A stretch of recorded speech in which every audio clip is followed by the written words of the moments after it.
Analisis isu kontemporer oleh kelompok 2 subkelompok 1 peserta Latsar CPNS Kabupaten Karo yang terdiri dari yang pertama saya sendiri Francisca Barus SPD, yang kedua Wahid Khairul Huda SPD, yang ketiga Wandrius SPD, yang keempat William Mende Karina Sihotang Esfam Apoteker, dan yang kelima Widya Ningsi SPDI. Adapun tema yang kami ambil adalah tentang narkoba atau narkotika. Narkoba dan narkotika sangat banyak jenisnya, diantaranya adalah sabu-sabu, ekstasi, dan ganja. Nah, apa itu narkoba atau narkotika?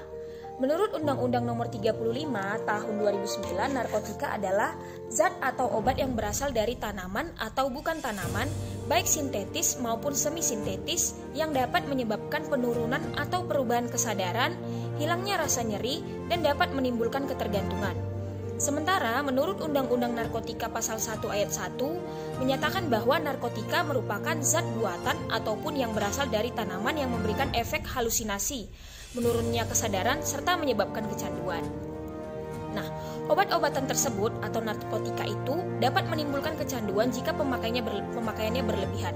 Cara kerja narkotika mempengaruhi susunan saraf yang dapat membuat kita tidak merasakan apa-apa, bahkan bila bagian tubuh kita disakiti sekalipun. Pemanfaatan dari zat-zat itu adalah sebagai obat penghilang nyeri serta memberikan ketenangan. Penyalahgunaannya bisa terkena sanksi hukum. Untuk mengetahui apa saja jenis dan bahaya narkoba bagi kesehatan, simak ulasannya berikut ini. Lalu, jenis-jenis narkoba atau narkotika dan obat-obatan, kandungan yang terdapat pada narkoba tersebut memang bisa memberikan dampak yang buruk bagi kesehatan jika disalahgunakan. Menurut Undang-Undang tentang Narkotika, jenisnya dibagi menjadi 3 golongan berdasarkan pada risiko ketergantungan. Narkotika golongan 1. Narkotika golongan 1 seperti ganja, opium, dan tanaman koka sangat berbahaya jika dikonsumsi karena berisiko tinggi menimbulkan efek kecanduan. Narkotika golongan 2. Narkotika golongan 2 bisa dimanfaatkan untuk pengobatan asalkan sesuai dengan resep dokter. Jenis dari golongan ini kurang lebih ada 85 jenis, beberapa diantaranya seperti morfin, alfa-prodina, dan lain-lain. Golongan 2 juga berpotensi tinggi menimbulkan ketergantungan. Dan narkotika golongan 3. Narkotika golongan 3 memiliki risiko ketergantungan yang cukup ringan dan banyak dimanfaatkan untuk pengobatan serta terapi. Seperti yang sudah disebutkan di atas, ada beberapa jenis narkoba yang bisa didapatkan secara alami, namun ada juga yang dibuat melalui proses kimia. Jika berdasarkan pada bahan pembuatannya, jenis-jenis narkotika tersebut diantaranya adalah 1. Narkotika jenis sintetis. Jenis yang satu ini didapatkan dari proses pengolahan yang rumit. Golongan ini sering dimanfaatkan untuk keperluan pengobatan dan juga penelitian. Contoh dari narkotika yang bersifat sintetis seperti amfetamin, metadon, deksamfetamin, dan sebagainya. Yang kedua ialah narkotika jenis semi-sintetis. Pengolahan menggunakan bahan utama berupa narkotika alami yang kemudian diisolasi dengan cara diekstraksi atau memakai proses lainnya. Contohnya adalah morfin, heroin, kodein, dan lain-lain. Dan yang ketiga, narkotika jenis alami. Seperti ganja dan koka menjadi salah satu narkotika yang bersifat alami dan langsung bisa digunakan melalui proses yang sederhana. Karena kandungannya yang masih kuat, zat tersebut tidak diperbolehkan untuk dijadikan obat. Bahaya narkoba ini sangat tinggi dan bisa menyebabkan dampak buruk bagi kesehatan jika disalahgunakan. Salah satu akibatnya fatalnya adalah kematian. Bahaya dan dampak narkoba pada hidup dan kesehatan. Peredaran dan dampak narkoba saat ini sudah sangat meresahkan. Mudahnya mendapat bahan berbahaya tersebut membuat penggunanya semakin meningkat. Tak kenal jenis kelamin dan usia, semua orang beresiko mengalami kecanduan jika sudah mencicipi zat berbahaya ini. Meski ada beberapa jenis yang diperbolehkan dipakai untuk keperluan pengobatan, namun tetap saja harus mendapatkan pengawasan ketat dari dokter.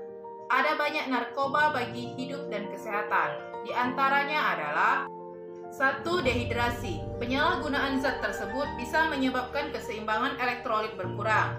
Akibatnya badan berkurang cairan. Jika efek ini terus terjadi, tubuh akan kejang-kejang, munculnya halusinasi, perilaku lebih agresif, dan rasa sesak pada bagian dada.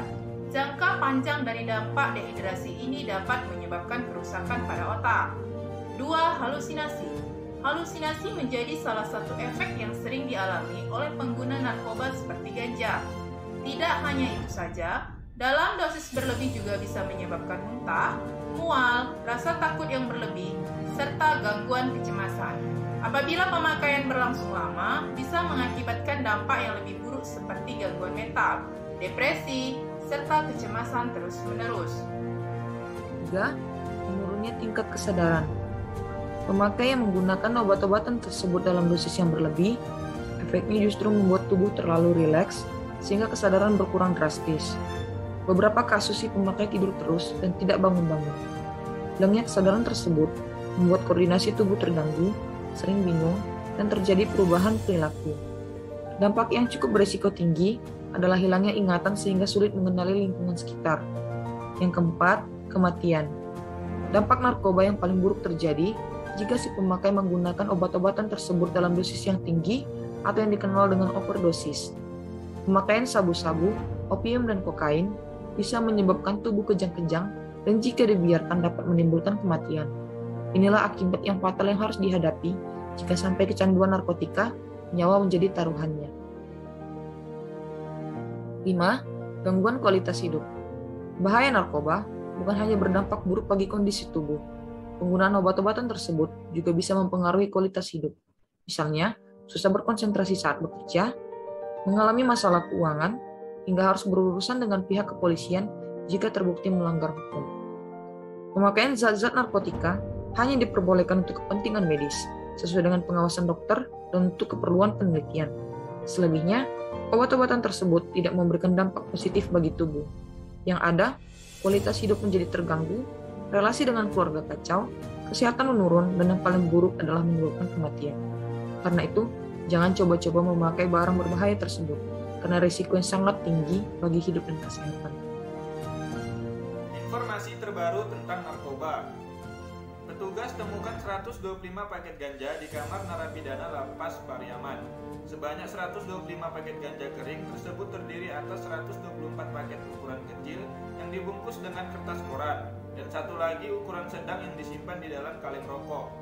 Setidaknya, 2 napi dan seorang tahanan terlibat kepemilikan barang haram itu, yakni RA 36, QK 28, dan YY 25 tahun. Ketiganya warga Padang Pariaman.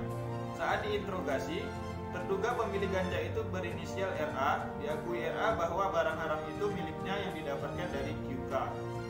Selanjutnya bisa kita lihat pada gambar berikut di mana mahasiswa pesta narkotika di kampus USU. BNN Sumut menggerebek FIB USU pada Sabtu mulai pukul 22 sampai Minggu dini hari. Dalam penggerebekan, petugas mengamankan total 47 orang. Sebanyak 31 orang dinyatakan positif menggunakan narkotika dari hasil tes urin. Dari jumlah itu, sebanyak 14 diantaranya adalah mahasiswa aktif USU dan 6 orang sudah alumni. Kemudian 11 lainnya tidak terkait dengan USU. Menurut Toga Habinsaran, mereka dianggap sebagai korban penyalahgunaan narkotika. Terhadap mereka, BNN Sumut akan melakukan penilaian medis sebelum memberi tindakan rehabilitasi. BNN ungkap jenis narkoba baru asal hutan Amazon saat pandemi COVID-19. Badan Narkotika Nasional atau BNN mengungkap jenis narkotika baru yang masuk ke Indonesia saat terjadi pandemi COVID-19 atau virus corona. Narkoba itu bernama dimethyltryptamina. Arman Devari menjelaskan, narkotika itu berjenis alami yang berasal dari tumbuh-tumbuhan berbentuk serpihan kulit. Menurutnya, barang itu banyak ditemukan di hutan Amazon, Brazil. Peredaran narkoba masih terus meningkat. Meskipun Indonesia, bahkan dunia saat ini sedang menghadapi pandemi COVID-19. Ini mungkin perhatian kita semua. Ternyata di tengah pandemi COVID, sekarang peredaran dan penyalahgunaan narkoba tetap meningkat. Dan justru para sindikat memanfaatkan situasi seperti sekarang ini. Selebritis NR dan AB ditangkap kasus narkoba. Dari keterangan mereka, terungkap siapa yang lebih dulu mencicipi barang haram jenis sabu-sabu lebih dulu. NR mengaku yang pertama mencoba mengkonsumsi sabu-sabu. Rekomendasi upaya pencegahan narkoba sebagai ASN. 1. Pertegasan sanksi bagi pengguna narkoba. 2. Menumbuhkan kesadaran masyarakat akan bahaya narkoba. 3. Membangun kesadaran anti narkoba. 4. Menanamkan sikap nasionalisme dan hidup sehat. 5. Melaporkan ASN yang menggunakan atau mengedarkan narkoba. Demikian pemaparan kami tentang narkoba. Pesan kami, stop penyalahgunaan narkoba. Terima kasih.